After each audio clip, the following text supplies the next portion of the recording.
how are you emailing Tate? How are you getting the most Googled man in the world to respond to you? The second crypto I bought after Ripple was Dogecoin. All I could say is I bought it before it was worth a cent.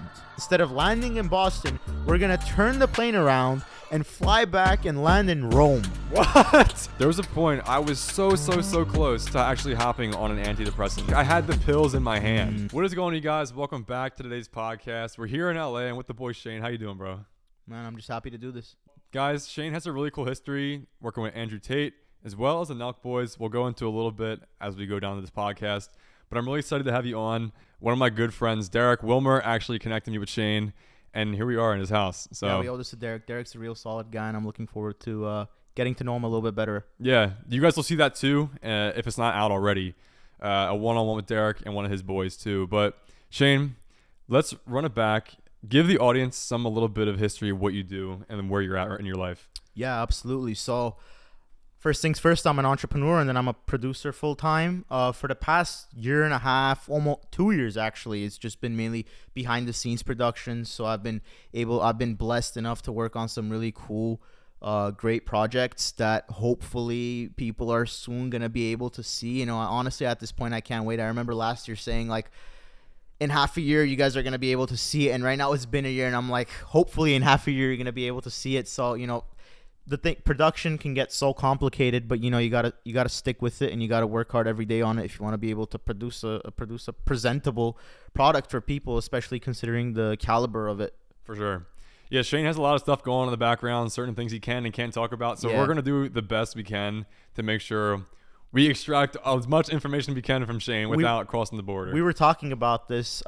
Unfortunately, I'm not able to talk about all of it as I've signed so many contracts and whatnot. I'm just not able to talk about it. But we're going to talk about as much as we can here. So it's going to be really cool. Yeah, facts. So one of the things we can talk about, you mentioned, was you working with Tate. Guys, this man, what did you send? Emails for 6 months straight, right? 6 months straight. Give him the story. Oh yeah, I honestly started seeing Andrew Tate's stuff like right before he blew up. So what, like April, May, June last year? A little bit even before that. So okay. I want to say like January, February, I was already starting to see Tate's stuff. That was early. And it was like really early. I think he had like 100, 200K, something like that on Instagram. So what I did is, and I recommend this to everyone watching this as entrepreneurs, guys, I think the most important skill you could have is knowing how to email people properly and getting a hold of the people you want to connect with's emails. Now, it was a lot easier for me to get a hold of Andrew Tate's email at that time, you know? So I was able to get a hold of his personal email before he really blew up. So I was able to start developing a relationship with him before he blew up. So I was able to continue that after he blew up. Okay. So I didn't even know you connected with him that early on, and you were able to just get in there before he blew up, like you said, pretty much, and then pretty much network with him, start working with him, as we'll talk about here in a minute. I actually want to talk about one of the things you just mentioned there, how important it is to actually know how to email somebody correctly.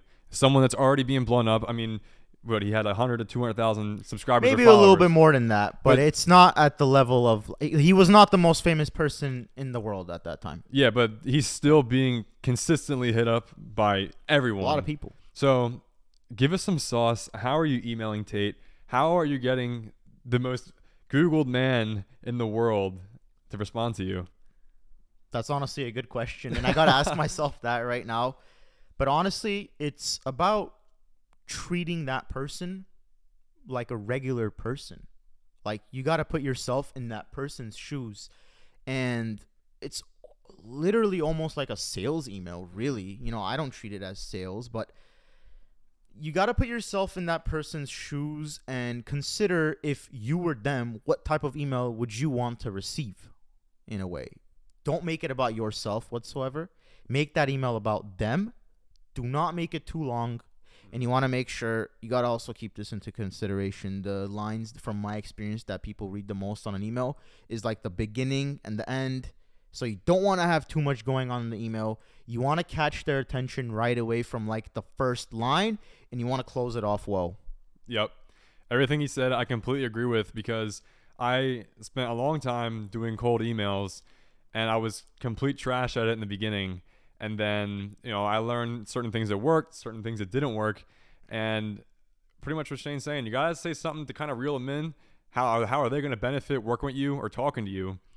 And really just kind of fine tune that, because I got a lot of messages from you guys. How do I DM this person? How do I do cold DM outreach, for like your agency for high level?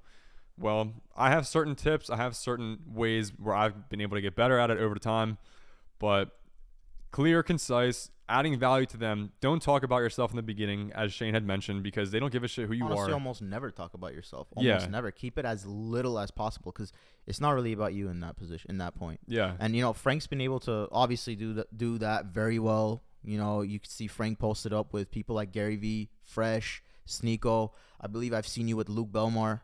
Yeah. I think I know Luke a little bit too. We've met briefly. So, yeah, Frank's been able to practically master that. The whole networking aspect. Yeah. I mean, it's really kind of sped up over the past 6 months. 6-7 months at this point, maybe 8 months. But how have I been able to actually accelerate this whole process? I want to talk about that real quick, because I get that DM'd a lot to me. It's really just meeting the first person, and then the second person, and then this person knows someone else who can connect you with whatever you're doing, and the whole process just snowballs. And once you're in a room with a certain niche or a certain crowd of people, it's so much easier to go ahead and meet other people that are already clicking with them. It's the snowball effect, and I think he's completely right when he says that, because I started doing like interviews with certain people at like the age of 16. So after I was able to like interview the first person, I was able to get the second. And it's kind of like a level up after each. And you just kind of like, you want to make sure, you keep good relationships with those people, because, that is it's like your network, really. Yeah, it is. And then once you have a good foundation with your network, with who you develop it with, you have a lot more experience, number one. You know how to connect with more people after that. Yeah, it's on top of that as well. Like, say you're going somewhere for a vacation or going somewhere to go and just explore. Would you rather know people that live where you're going to go, or would you rather just go somewhere where you don't know anyone? I didn't know anyone in LA really, like, personally, until I really started talking to Shane. Yeah. And we weren't even really talking that much. Like, no, not at all. Like I said, Derek. We clicked immediately. Yeah. I clicked immediately with Derek as well. Yeah. I mean, Derek's just, if you click with Derek, then like it's game over. But there you go. We connected briefly through a friend of ours, and instantly I'm like, okay, well, I have a connection with someone in LA. So just leveraging your ability to actually go out and provide value to other people, and whether it's monetarily, your time, simplifying someone else's life, it's all about adding the value. And then, is there any other point you want to make? Or absolutely. No? Like, even business aside, when you're going somewhere, you want to know people in that city for sure. People that you click well with.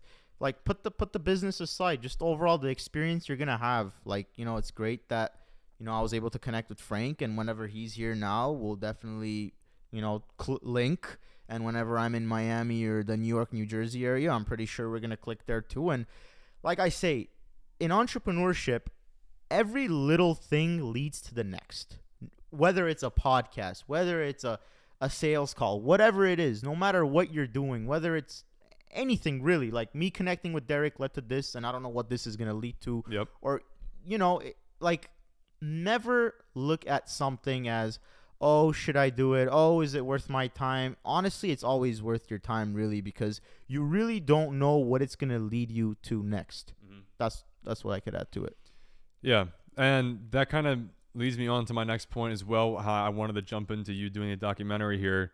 So you were basically, like you had mentioned, doing a whole bunch of outreach to Tate for a little while. How did you were being persistent. You didn't know what it would lead to, right? No. So tell everyone what you started working with Tate on, like what were you doing? I mentioned it was a documentary, but elaborate a little bit more on that. So I, about a year ago, did a documentary on Michael Francis, who's also such a great guy. Mob Boss. This is a, I guess you could say, an entrepreneurial podcast. Yeah. Michael Francis was bringing in $10 million a week back in the 80s.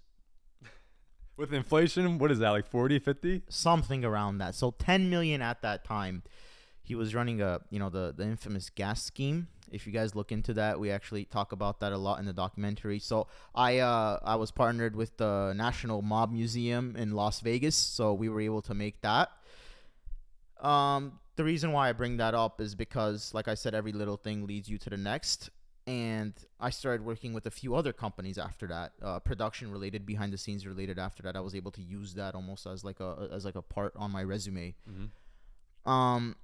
When I connected with Andrew Tate, damn, it's crazy to say, almost a year and a half now, man. It's crazy to think that a year and a half has passed.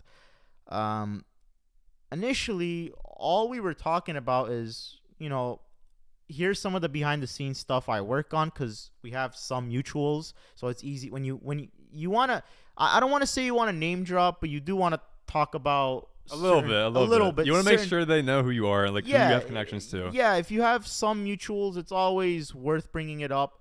So don't be weird about it. Yeah, definitely. It automatically gets the person to trust you a little bit more, because that person trusts the other person. It's social proof. Yeah. So I was able to show him that Michael Francis documentary, because I think they know each other. Andrew Tate and Michael Francis know each other, alongside with the other behind the scenes stuff I was telling you about. Once I brought that up, we were initially just gonna do, because he's in Romania, I'm mainly in the Los Angeles, Miami area. Just this is where I spend most of my time. Romania, Los Angeles, very far. So we were gonna do like a virtual interview, and then I have the email. He was like, I think he was in Croatia at this time, Andrew, over the summer. And he just emailed me back saying, when I'm back in August, we'll just do a virtual interview. And then that's what we started off with. Things were kind of obviously crazy with his schedule. It's crazy to think how busy someone like that can be. And we ended up not doing the virtual interview in August. But I've been so mad. Yeah. Like, bro. Yeah. Serious? It was confirmed. He confirmed. He literally said it. When I'm home in August, we'll do that. We'll put that up on the screen. Screenshot? Yeah, we'll put some screenshots. Yeah, we'll put some screenshots up. But you can't look at that as, oh, well, whatever. You can't just say it's done.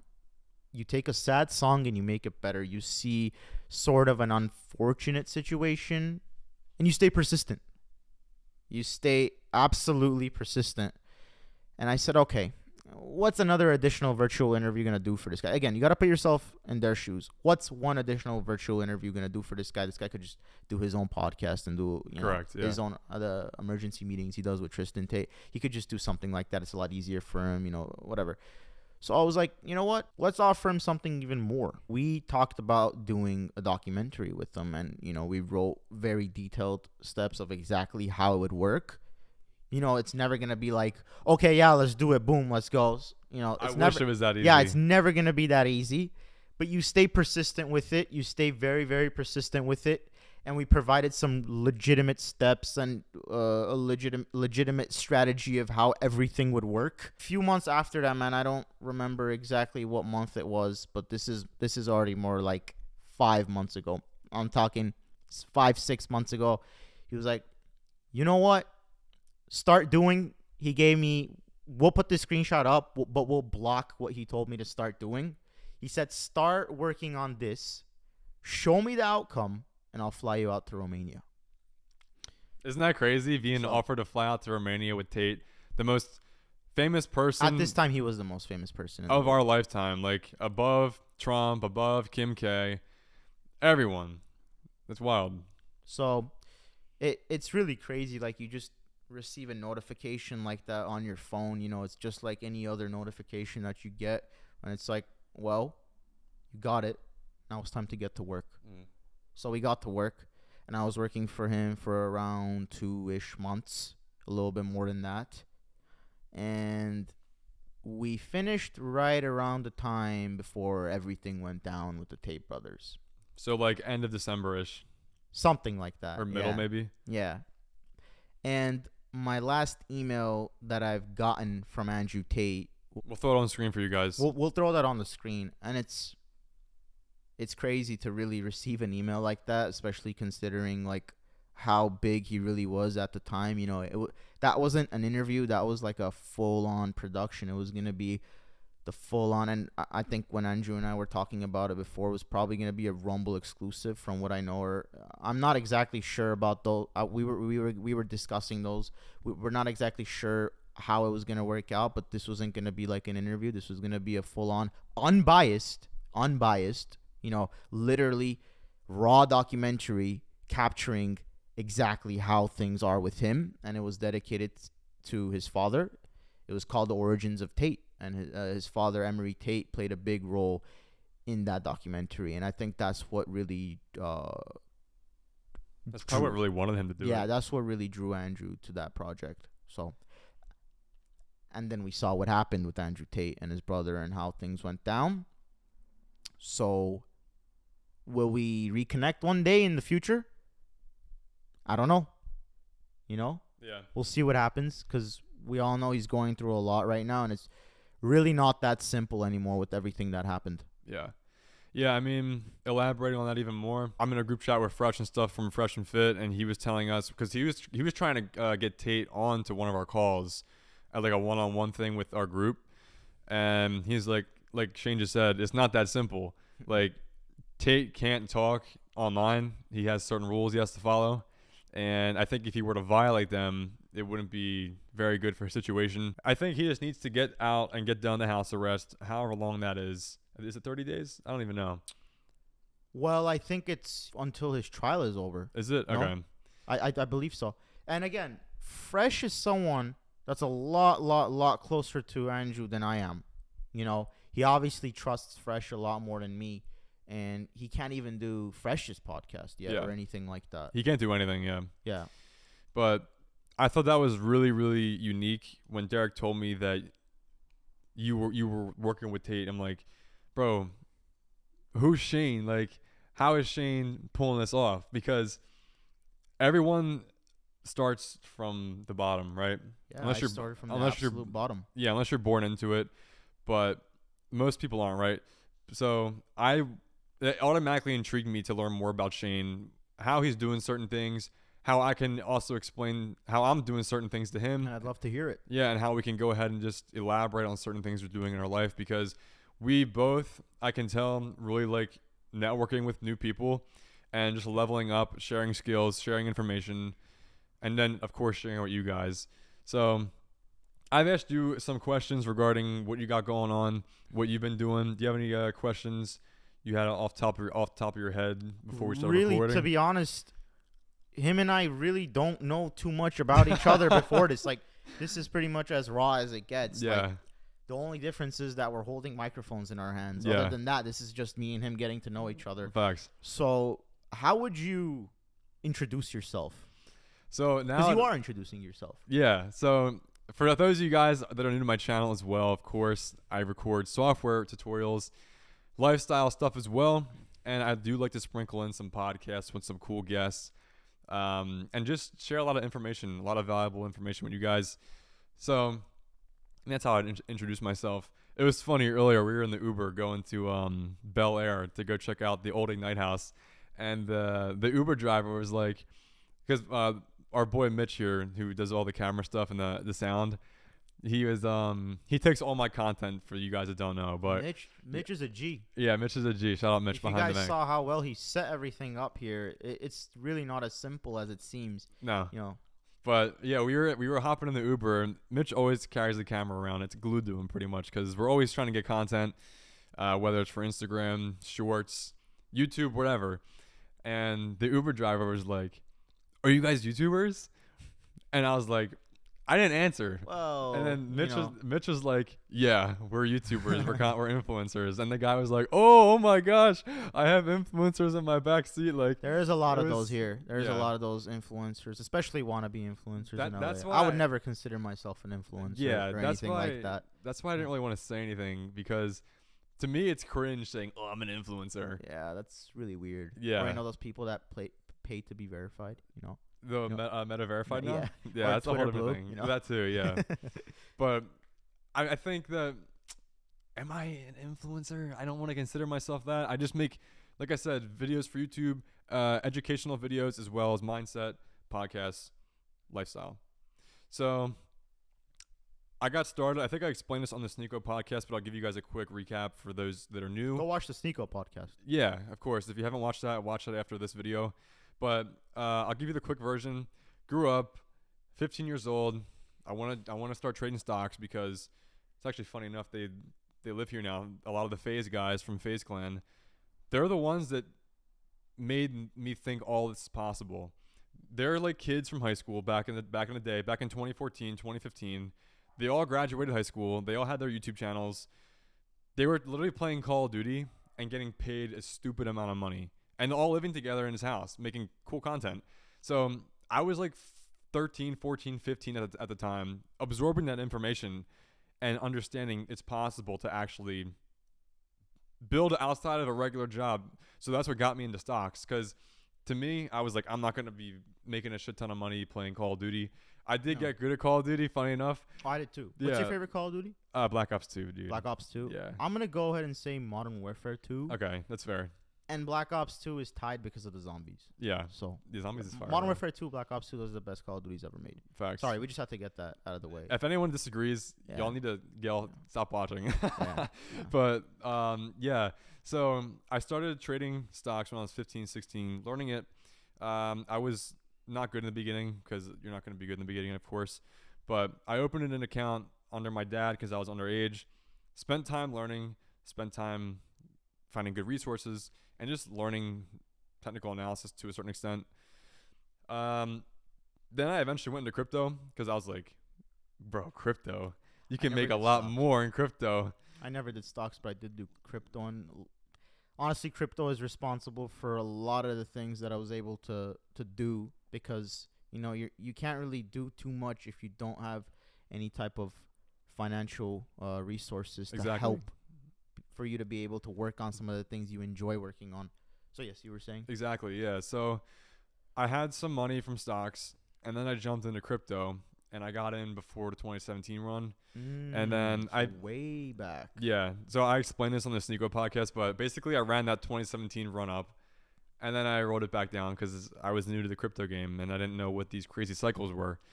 At the time, I was like 16. I was trading crypto. That's crazy. Underage, and you need to be like verified to be trading crypto. Like down the road, Coinbase froze my profile because I was underage, and I had Bitcoin stuck in my Coinbase wallet for like 6 months.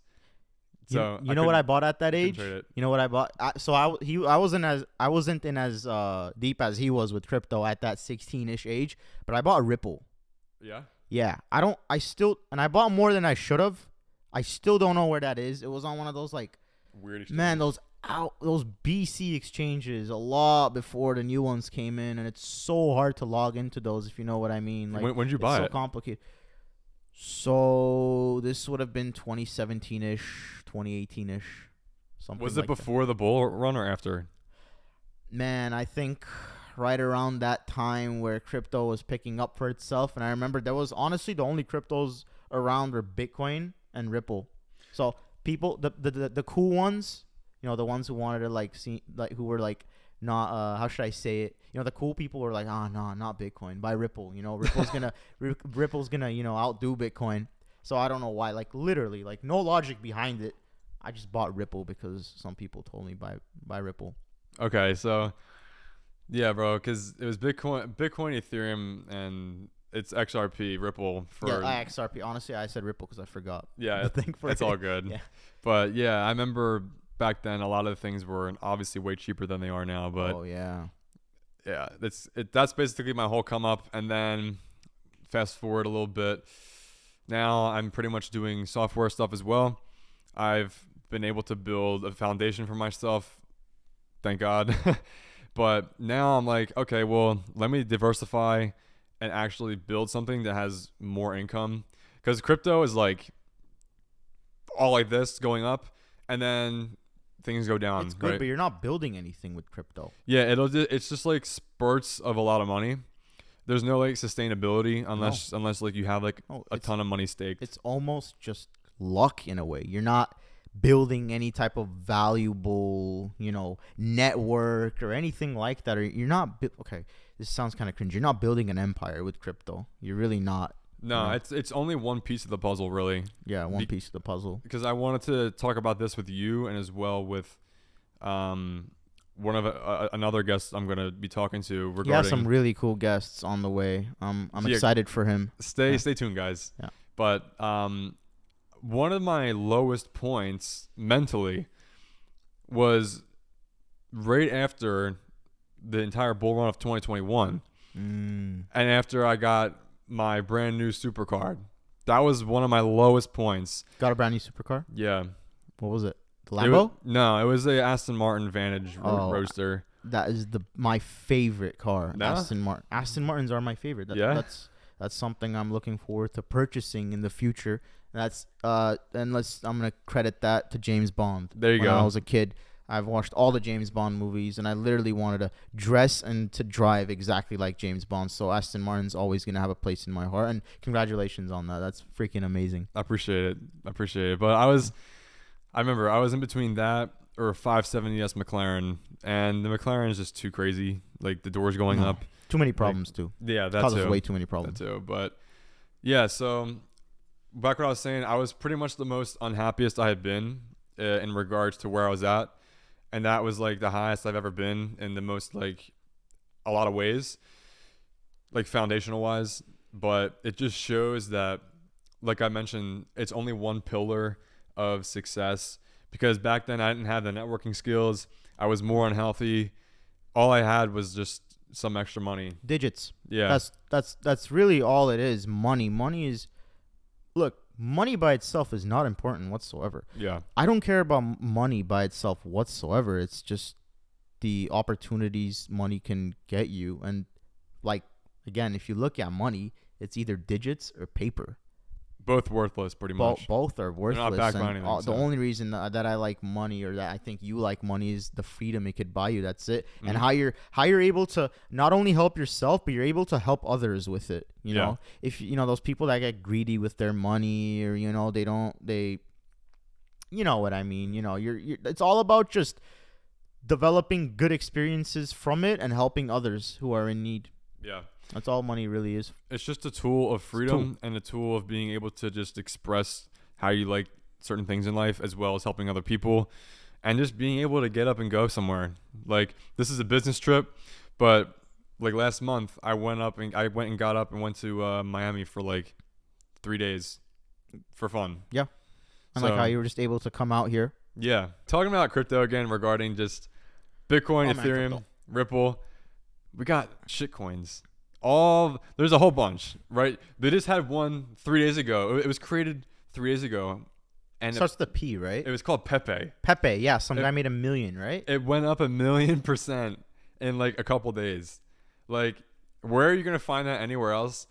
And I feel bad for the people that are buying the top of it, because that thing's gonna crash. Oh yeah. So much. And I'll be the first person to tell you, when your shitcoin skyrockets, sell your shitcoin.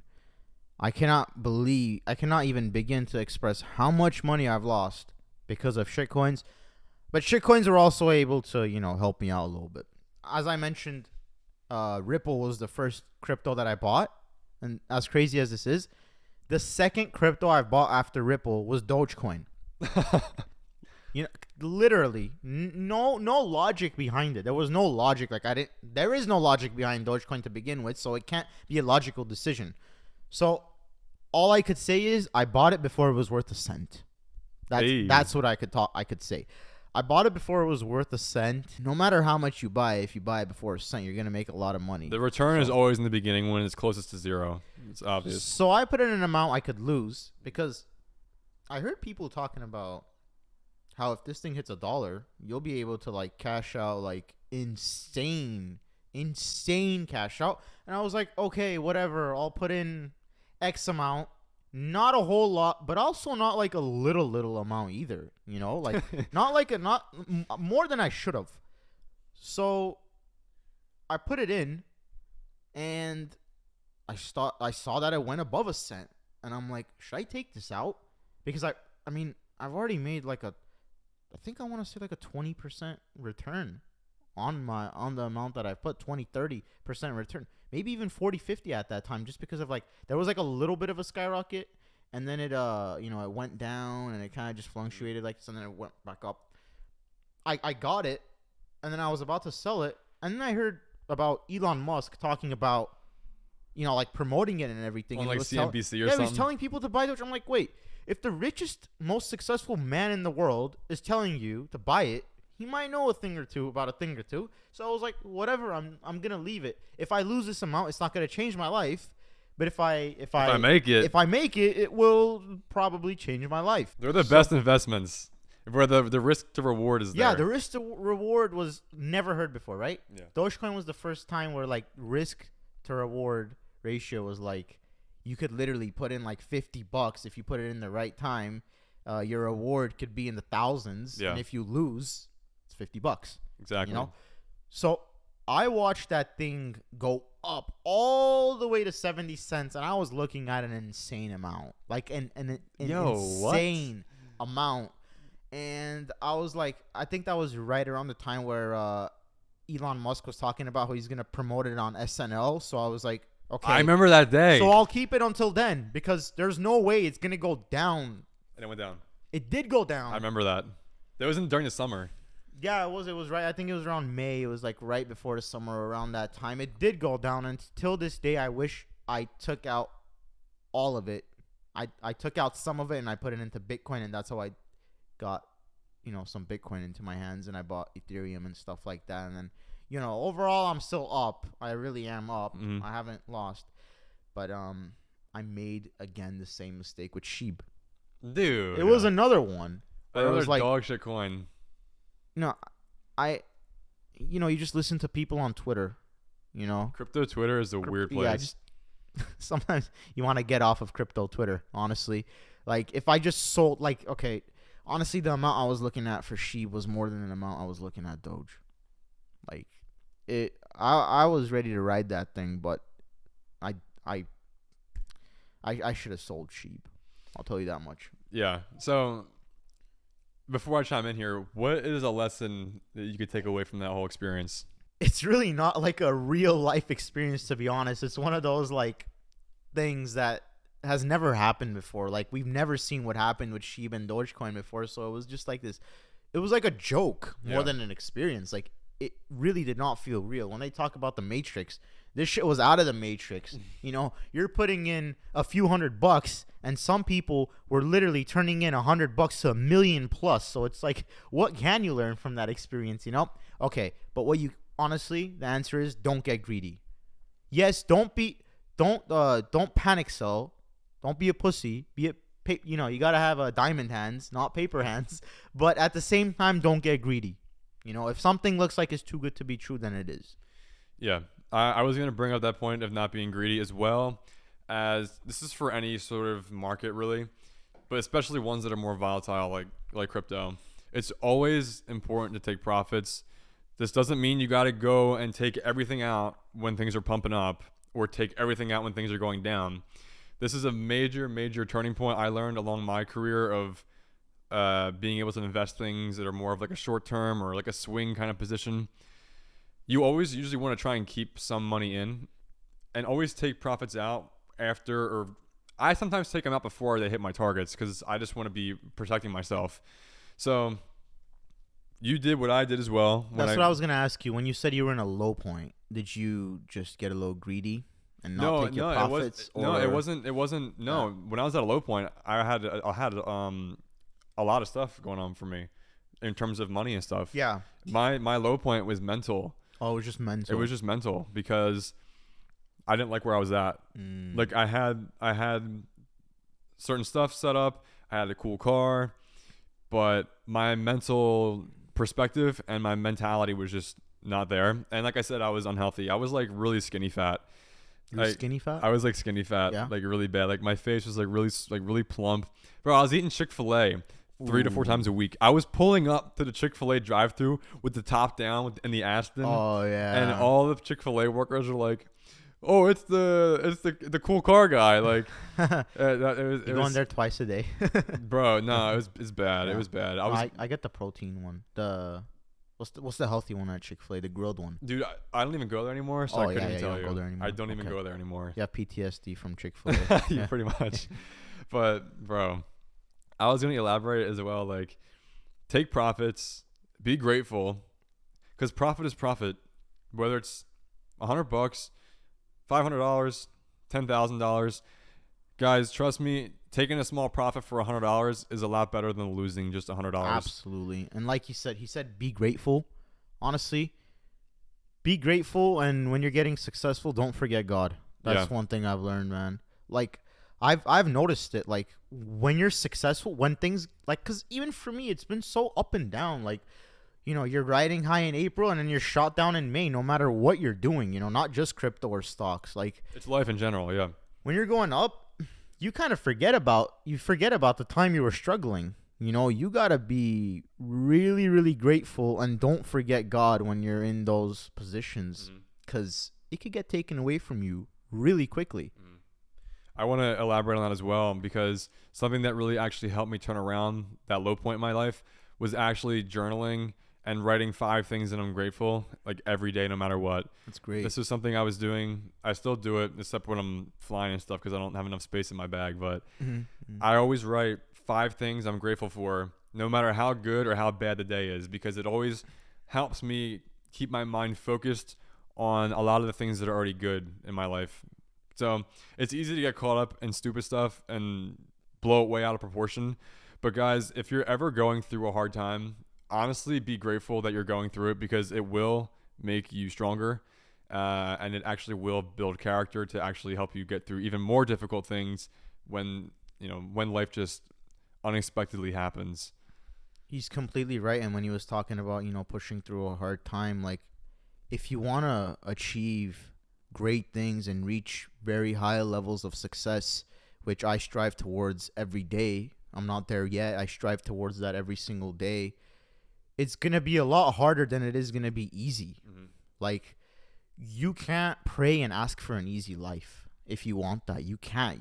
What you have to pray for is for you to have the strength to lead a difficult one. Yeah. Right? Like, and this sounds generic, but I'm sure you probably got into the gym, right, when you were going through that hard time. Dude, funny enough, when I was going through that, I actually skipped going to the gym for like 6-7 months straight. So that was even worse. Like, that makes it even worse. If I was going to the gym, that would have like probably helped a lot more for my mental health. Absolutely. Because I feel so much better going to the gym as opposed to days where I'm not. So, man, if I knew that back then, I think I would have gotten out of that area a lot faster. For sure. This is something that everyone on a podcast says. Every podcast guy tells you to go to the gym, but it's true. It really is true. It changed my life, like, overall. Just the way, not only is it you're developing physical strength, but going to the gym 6 to 7 times a week, really, if you have enough discipline to do that, and you're able to have the discipline to do that every single day, it really gives you the thought in your head and the confidence in your head. Like, if you're disciplined enough to do this, you could really do anything. Correct. And that is like the discipline to push through anything, and building that day by day will help you immensely in all areas of life. Because back then I was a lot more soft and a lot more just, I was more listening more to how I felt as opposed to what actually needed to be done and what I should actually do. And the more, as a guy, the more you listen to, I don't feel like doing this, the stupider and weaker you get. You have to, this is something I've actually like really doubled down on the past like several months, is you have to go ahead and actually do things that you don't want to do on certain days. When I'm at home, what you guys don't see is me behind my computer screen working on stuff for hours and hours a day. 12 hours a day. And I'm like, I enjoy it some days, and some days, you wake up and you're like, bro, can this not be like happening?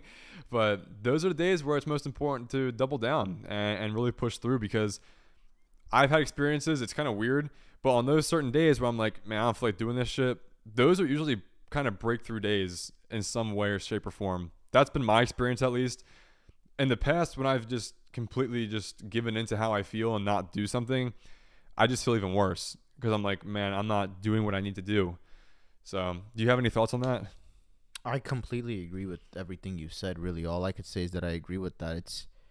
It's look, in some ways, life is kind of unfortunate because not it's you're not because okay, I'm gonna say that. I agree with everything you just said right there. That's all I could say is that, it's completely true. And life, unfortunately, works in a way where it's like, it's not important to do the things you feel like doing, but it's important to do the things that you have to do. Again, this sounds like every other podcast, but it's true. It's true. It really is. Like, again, like as like an entrepreneur, like you were talking about, like 10, 12 hours a day in front of a computer for whatever it may be, like it's not fun. I'll be honest with you. Like, it's not fun working out every day, or it's not fun spending 10, 12 hours a day in front of a computer, but like, this is why has we're to be sitting done. here talking about a podcast while the people out there that don't do it don't have a platform. Pushing through the stuff you don't want to do is going to set you light years ahead of everyone else in any aspect. True. I agree with you. Like, Yeah. if I was to just sit, Pushing through things. yeah, if I was to just sit the way I was feeling back then, I would not be anywhere near where I'm at right now in terms of relationships and just life experience. There was a point, I never talked about this before, but you guys are getting the exclusive. There was a point I was so close to actually hopping on an antidepressant. I was so I had the pills in my hand. I had the pills in my hand. It was that bad. But something told me deep down, like, bro, don't take this shit. Because once you start taking that stuff, You're kind of hooked. yeah. Who knows where you would have been right now if Yeah. you did. Yeah, I still actually have them in my garage. I didn't even. It reminds you of a dark time when you look at it. It reminds me now. I can kind of look back on it and be like, damn, I was down bad. Yeah, Nah, man. but like everyone, like you said, like everyone has their low points. Like, Yeah. especially like a year or two ago, like I was dealing with like some health issues, and when you're dealing with health issues, that makes everything you have to do even harder. So it's like, not only do you have to do the everyday things in life because life is hard enough by itself. Yeah. Right.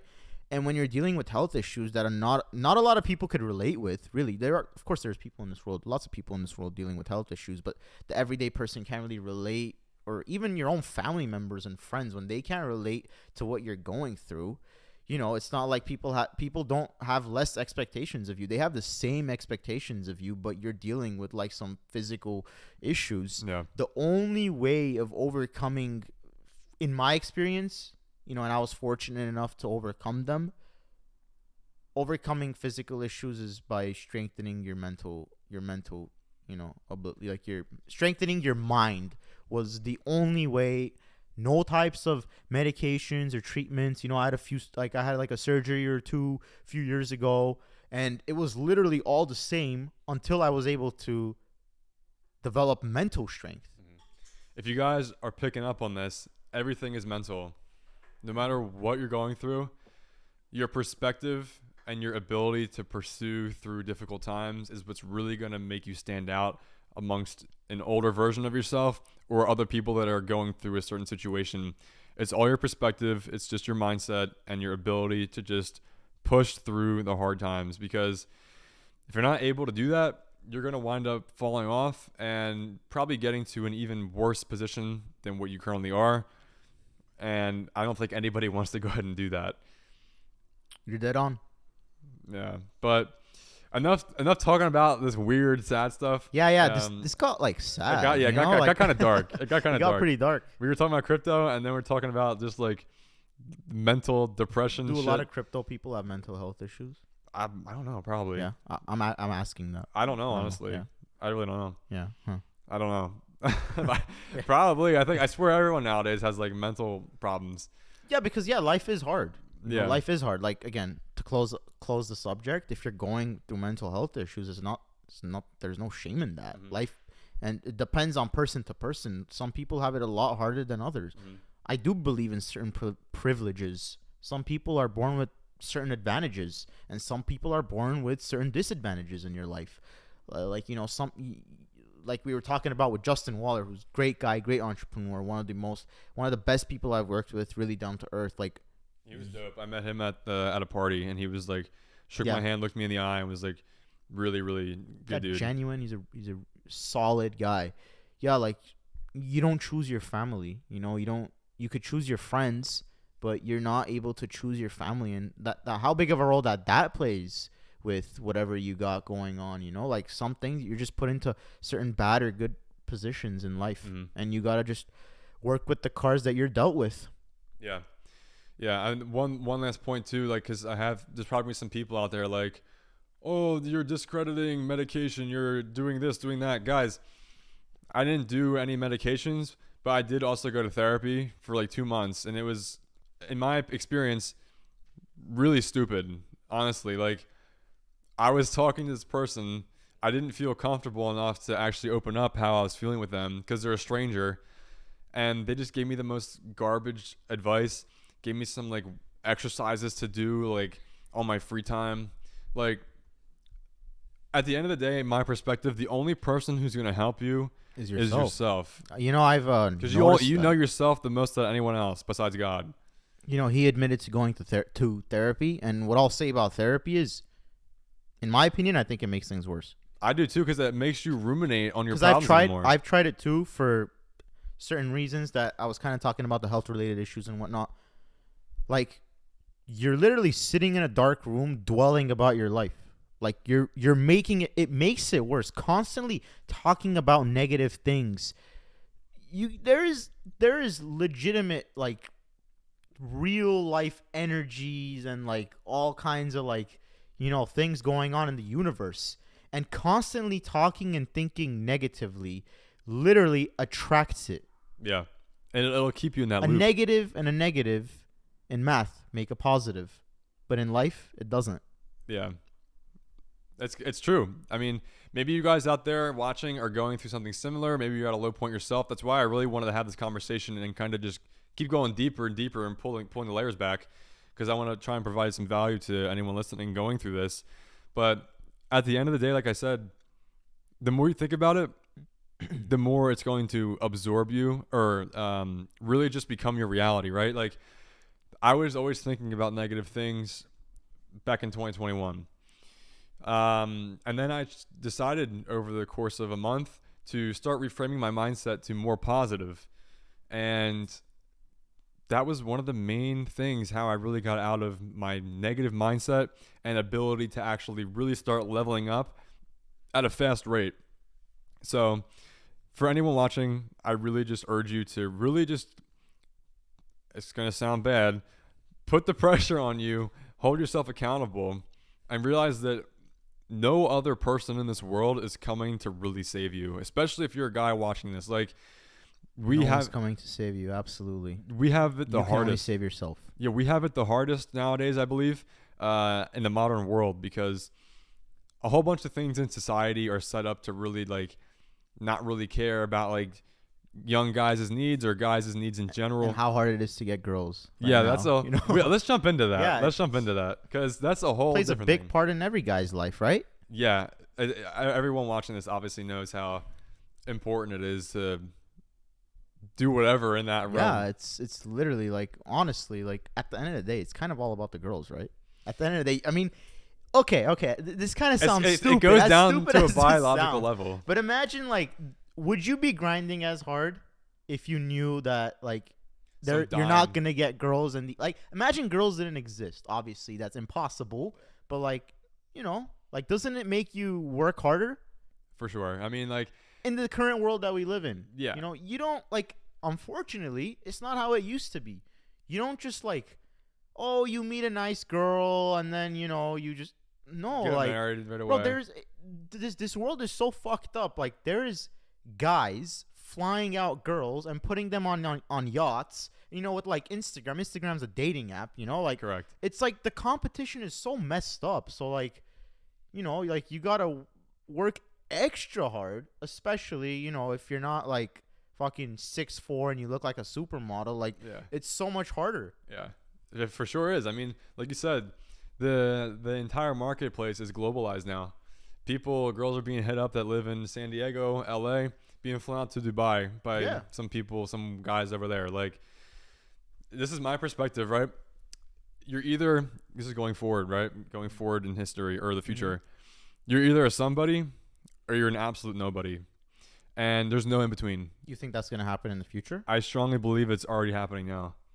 Hmm. Because as we're seeing, maybe this is a super heightened perspective in regards to like the hyper competitive top, but I believe that it's going to get so bad to the point where only 10% of the guys, top performing guys, are going to be able to pull 90% of the girls or even 100% because every girl wants the top guy.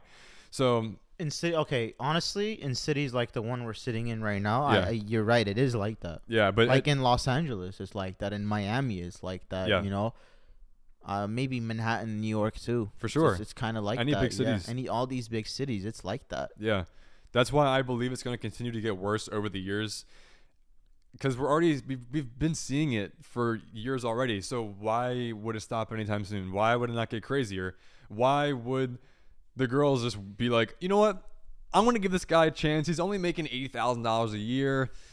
He lives with a roommate or two. You know what? I'm going to pick him over the guy that's already an established It's millionaire. not even simply like, just his overall income. You know, But a lot of the girls like the lifestyle now.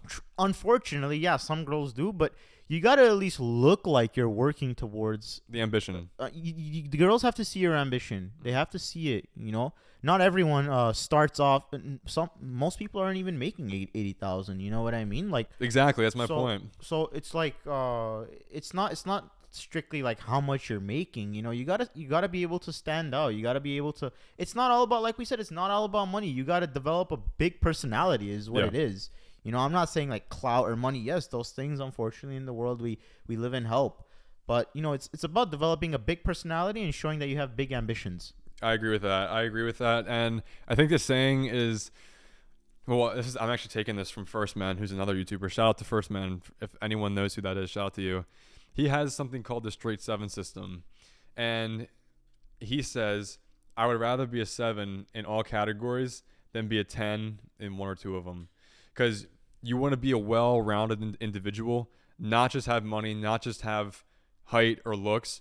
You want to have everything if possible, even if it's not cracked out to the ultimate level. Like, you want to have everything well-rounded. You don't want to be unbalanced, as you were mentioning. It's not all about one thing. Unbalanced, like you said, in any genre is horrible. Yeah. You Yeah. never want to be imbalanced in anything that you're doing, Mhm. whether that's drinking, whether that's partying, whether that's the amount of time or the amount you focus on finance, or the amount you focus on your looks, or anything, whatever, or your friendships. Like, you got to have balance in every single aspect in your life, because what happens without balance, you tip over. I mean, literally, like, if this can doesn't have balance, it's going to tip over. So it's just, that's how life works too. Mhm. Yeah. And And I know that sometimes getting to the top requires you to be a little bit off balance. Yeah, you have to in the beginning. You need it in the beginning a little bit. You have but to. Yeah. Yeah, you have to be unbalanced in the beginning to get to a point where you can be balanced. I'm speaking generally. Yeah, generally. Generally, Yeah. though, you don't want to be. You never want to be imbalanced. Not long generally. term. Not long term. No, absolutely not. But that kind of, I wanted to dive more into that entire aspect, because a lot of you guys actually watching learned about me or heard about me through Sneeko or Fresh and Fit. So I wanted to jump into that entire portion as well as the dating, because that's such a, like you said, a big portion in every guy's life. I mean, Yeah. obviously we wouldn't be working as Imagine hard without it. Yeah, we wouldn't be working as hard as we are now if we knew there was an absolute dime waiting for us either way. Like, it I know that makes sense. Yeah, Yeah, right? yeah. We're kind of talking like imagine if. Yeah. You know. Imagine if there was your perfect archetype dream girl waiting for you either way, whether you were established, in shape, groomed, no matter what. She was waiting for you if you had all those traits or not. Like, obviously you're not going to be as motivated to go ahead and improve. So I bring that point up because nowadays, I'm going to get some heat for this, but nowadays, a lot of days, Am I gonna sit back? I don't know. Move out of the frame? Nah, bro. It's not that bad. Not that bad. But a lot of these girls are really entitled and a lot of them don't really, in my opinion, deserve to have to be that entitled. I think it's a lot of the lower end guys that are kind of simping over an average girl that's propping up her ego. And this isn't me hating on women, obviously, right? Like I'm just pointing out my experience. Maybe it's also a little bit of a jaded view because I'm in big cities often and I'm kind of seeing this stuff happen in person.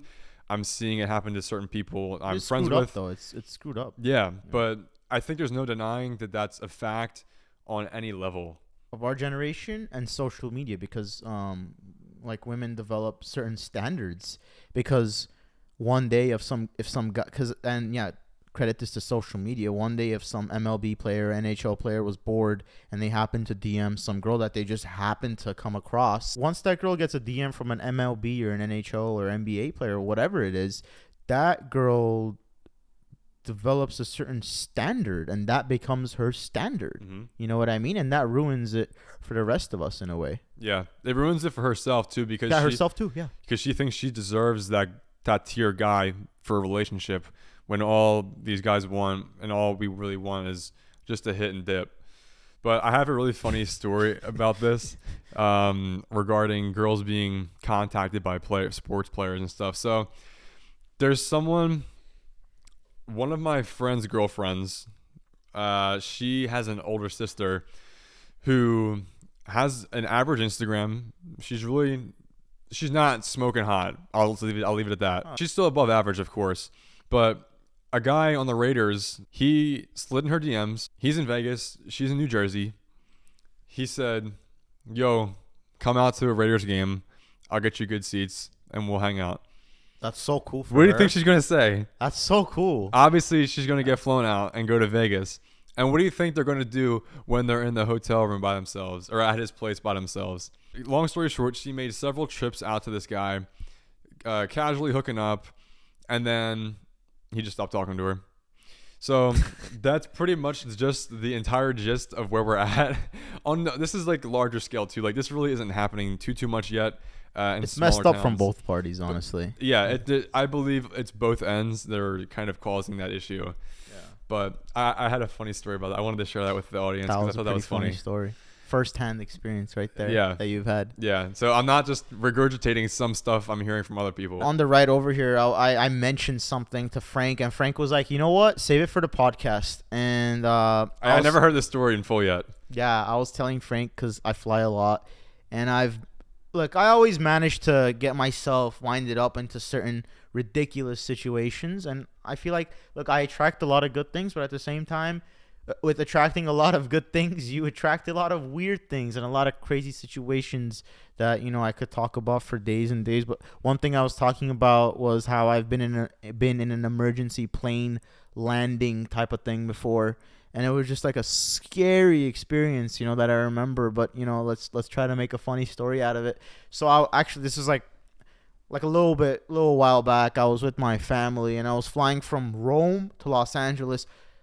And it's a shitty flight. I had a fever too, like a really high fever. I caught some traveler's flu. Like anytime I travel overseas, I ended up getting some type of fucking flu. So, yeah, I was flying from Rome, which is amazing city, amazing place, Italy, to LA. So it's obviously a long flight, and like I said, when you're sick, you're about to sit 12, 13 hours in a plane. It's honestly brutal. Nothing worse I could think of.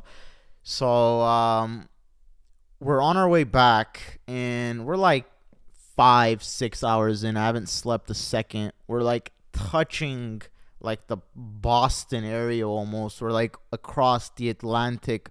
We're touching Boston, and the pilot announces something in Italian first. So you see people, the Italians who speak Italian, kind of freaking out, and I'm like, what the hell's going on? And then he announces it in English. And he's like, oh, ladies and gentlemen, nothing to panic about, but there's a slight problem with the plane. So we're going to do a U-turn. Instead of landing in Boston, we're going to turn the plane around and fly back and land in Rome. What? I swear to God, I swear to God, I'm like, no way. This is crazy. This is unheard of. If the plane has a problem, why can't you just land in Boston? Bro, if you have to land it, why can't you just land on water? I don't want to, like, imagine sitting down for another 6 hours. Tripping out. I'm tripping out. This guy's like, yeah, because we have a technical issue with the plane, so we're going to have to do a U-turn. You know, honestly, what I'm thinking of, this feels more like, this felt like a terror attack more than, like, you know, anything else. You know, that's what made what you I think was. that? Because if the plane has a problem, why are you turning around in the middle of the Atlantic Ocean to go back to Italy when Boston is right there? And the distance to LA is the same as it would be to turn around and to go back to Rome in that position. That's why I'm like, what the hell is this guy going to do? That doesn't Like, make any sense. Like, it didn't make sense. That's why I'm thinking of the worst things you could possibly think of. Like, I'm thinking this guy's about to ram this plane into some type of building or something. Honestly, like, go back and ram into some Italian building. That's what I'm thinking. Firing the Coliseum. Yeah, something like that. Have you seen Gladiator? Yeah, Dude. literally, like, front row. That's where I think. That's where I thought I was gonna. End up being. Yeah, this guy literally does a U-turn in the middle of the Atlantic Ocean. And man, I'm freaking out. Like, there's turbulence and everything, and believe it or not, yeah, it just flies all the way over to back to Europe. And once we kind of passed, like, the France area, we're getting closer to Italy. He says, ladies and gentlemen, please sit down and buckle your seatbelts. Yo, that's how you know it's serious. I'm like, oh no. Why? I look out, so I go, like, back, because I saw a lot of people looking through, like, this certain area, and anytime anyone went near it, the flight attendant would be like, go sit down.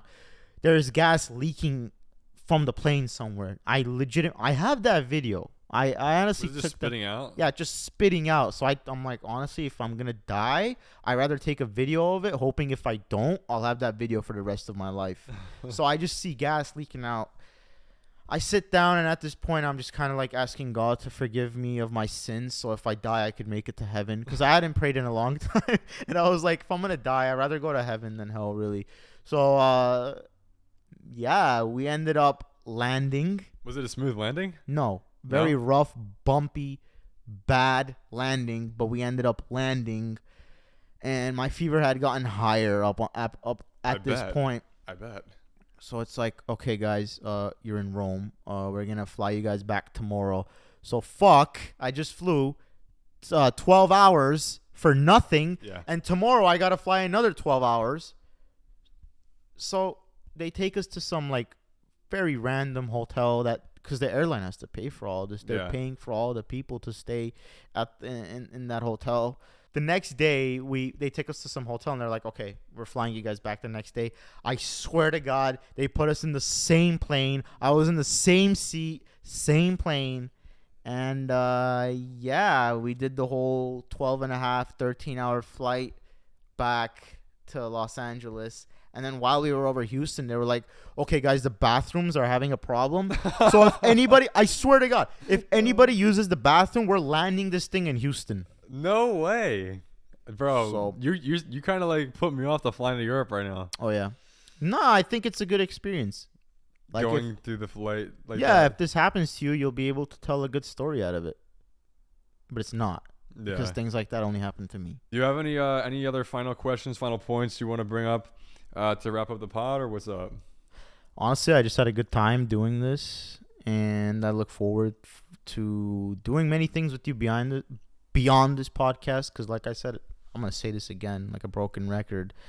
Every little thing in entrepreneurship leads to the next, and, you know, who knows what we could do together. I don't know. It could be literally developing an agency or something. I don't know. You know, it's on us to stay in touch always, and to constantly brainstorm, because that's what yes, good friendship is important, but it's also like you want to have productive friendships. Yeah. Because, you know, if you're not really growing with your friends, you know, like these two guys, Mitch and Frank, I see that they have a good friendship, but they're also working together very well, and they're very competent in many areas. Like, literally, they set up very well in a house setting, you know, like, we're at very well. We're at Shane's house. We're in a very, you know, then they set it up straight up to the point, and, you know, it's those friendships that take people far, you know, because doing things on your, like, I have a right hand person, my best friend, who we do everything together.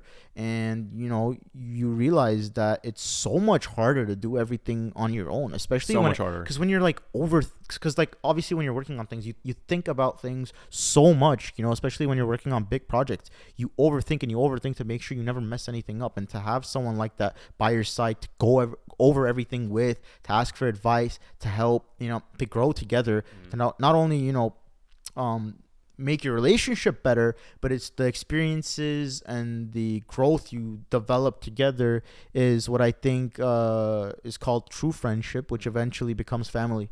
I agree with that so much. There's been a lot of times in the past where I've had to kind of step away from certain friends. And of course, no hate to any of them. I still keep in contact with a lot of them. But, you know, if I'm not really growing with someone, I'm at the point in my life where I want to grow at an exponential rate. And you want the people around you to grow as well. Exactly. So, you know, it's no issue if someone doesn't want to do that, but I'm just going to wind up kind of distancing myself from an individual or people that just don't do that, because it's cool that not everyone wants to do certain things. I'm not pressuring anyone to aspire to be something crazy, but if people in your circle aren't really leveling up with you, it's just going to wind up holding you back at the end of the day. So yeah, being able to have a group or 1, 2, 3 really close, solid people in your friend group or business circle, period, being able to have that is going to wind up propelling you to be so much bigger and better, so much faster. Because like you said, it's so much better to bounce back and forth. 4 arms instead of 2. Yeah. And 2 minds thinking about something instead of your own, being kind of like you said, overthinking things. Yeah. So, well, guys, I want to go ahead and wrap this up and respect Shane's time. And I'm really happy with this podcast. We went ahead and talked about several things outside of just Andrew Tate and all this stuff, because we don't want to be just talking about the same old stuff everyone else is talking about. Yeah, you really don't want to be the wannabes. Yeah. And the wannabe Tates. No, not at all. You never want to be categorized as that. that's like there's a lot of those now. Yeah. But I think we did a decent job kind of going back and forth talking about all these topics. If you guys have any sort of tips, advice, feedback, of course, comment below. Let us know what you think. We will be publishing this on several channels as well as several platforms. So, guys, keep a lookout for more podcasts coming out soon. I have about a handful actually coming out over the course of the next month or 2. Yeah, Frank's gonna kill it. Frank's about to kill it, and you know, it's crazy to know him at this stage and to witness what he's gonna go on to do. I appreciate that, for real. Thank you, brother. Absolutely. Thanks for doing this, Frank. All right, man. Guys, I hope you enjoy the podcast, and I'll catch you in the next one. Peace.